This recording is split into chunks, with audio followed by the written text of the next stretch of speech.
Alright, so this is going to be an update video on my system. It's been about 6-7 months since the last time I posted a full system breakdown. I do want to show you guys some recent upgrades, some recent changes. So starting with the biggest upgrade in my system is this little black box of magic, the Helix DSP Pro. This is the MK3. I bought this directly from the Resonix website. Shout out to them. I got a discount using Stag's audio code. And a good buddy of mine gifted me the Helix conductor. So just to remind you guys, before I got this Helix DSP, I did have the Pt.1, not the HD, not the Virtuoso. It really is a world of difference. Now, to the Pt.1's defense, it was a processor that came out back in 2008, 2009. So realistically, it's one of the first DSPs on the market almost 15 years ago. And actually, before going with the Helix DSP, I was considering the Arc Audio PS8 Pro very heavily. Shortly after they released the Arc Audio PS12 Pro, which was even more of a reason for me to want it. But ultimately, after doing lots of research, talking to a lot of pros in the industry, a lot of sound quality competitors, I realized that the Helix simply is unmatched in terms of the software. And that's not to say that other processors like the Arc Audio, Moscone, Audison are not good, because every processor has its pros and cons. But overall, the Helix down the line was going to be a better fit for my system. A lot of people will say that the Helix is a lot more complex than other DSPs, but that's kind of what you want. You want unlimited processing power and capabilities. The more the better. The Helix also features the auto EQ and the automatic time alignment with the built-in RTA. Honestly, for a beginner like myself that's only been doing this for about 2 years, it's a really good way to dip your foot in the water. Of course, most DSPs that have those auto EQ functions or features are not going to be perfect. You always got to do some fine tuning. But the fact is that you can tune a system, I'd say, in under an hour, maybe even 30 minutes using those features. So that's pretty cool. My favorite personal feature is the fact that I could have multiple tunes. I do have a purely sound quality tune.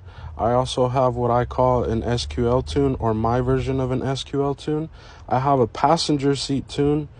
That way I can show people what a center stage sounds like and feels like without having to have them jump in the driver's seat. And I also, just for shits and giggles, have an SPL tune where there's no time alignment. My crossovers are pretty high, and I'm just maxing out the output on my speakers. It gets pretty damn loud, but honestly, it hurts my ears. I don't really like it. It's just for fun, like I said. Okay, so moving on from the Helix DSP, I had to give it its proper introduction and let you guys know exactly why this has been the biggest upgrade to my system yet. Now let's address the elephant in the room, the AudioControl Epicenter. I do have to admit that I was wrong previously. I used to believe the Epicenter, because it can restore bass or add bass or emulate bass that's missing in certain tracks, I used to believe that that was accuracy, and I'm wrong. It's not accuracy. If the song was recorded without bass or without very much bass, that's exactly what you want to get. You don't want to tune a song for your preference or for your listening style. You want to tune to get the most accurate input signal, the most accurate reproduction of the song, of sound, whatever you want to call it. Accurate is accurate. The Epicenter, when it comes to sound quality or purely SQ, it's not really going to do you any favors. So with that being said, the Epicenter is a must in my systems and has always been. I use it strictly for my listening pleasure, my guilty listening pleasure. Mostly for Mexican music, banda, corridos, cumbias, sometimes classic rock. If I want a little extra bass with my Metallica, that's when I engage the Epicenter. Very, very rarely do I use the Epicenter with rap music, hip-hop, R&B, as that music already has tons of digital bass. So now moving on to what is actually powering my front stage, the Arc Audio X2. It is the 1200.6, 150 watts per channel. I don't think I'm getting exactly that. I'd say maybe 100 to 120 watts with my voltage, which sits at around 13.8. It is a very clean amplifier, especially on the top end. It doesn't seem to fatigue or sound distressed. It really stays consistent at all power levels. My system sounds good at low volume, it sounds great at high volume, and with all that extra power, my overall system can be very dynamic in range. The X2 also has some pretty crazy like safety sensors or features. I don't know exactly what you want to call it, but it has protected my subs, it has protected my front stage multiple times. It'll go into protect and just shut everything down. This little red light starts flashing. I call it the red eye of death. I gotta shut my truck off, see what's going on. And of course, the notorious JL/500-1, version 1. Over 20 years ago, this design was created. Honestly, this 500 watt amp is one of the best amps I've ever owned. The power is crazy clean, whether I'm at 13.8, 14.4, 12.3 volts. It's relentless. It really is. It gets a little warm, but it doesn't get hot to the point where it goes into protect or shuts down, anything like that. Compared to the HD series, I believe this amp, it keeps up.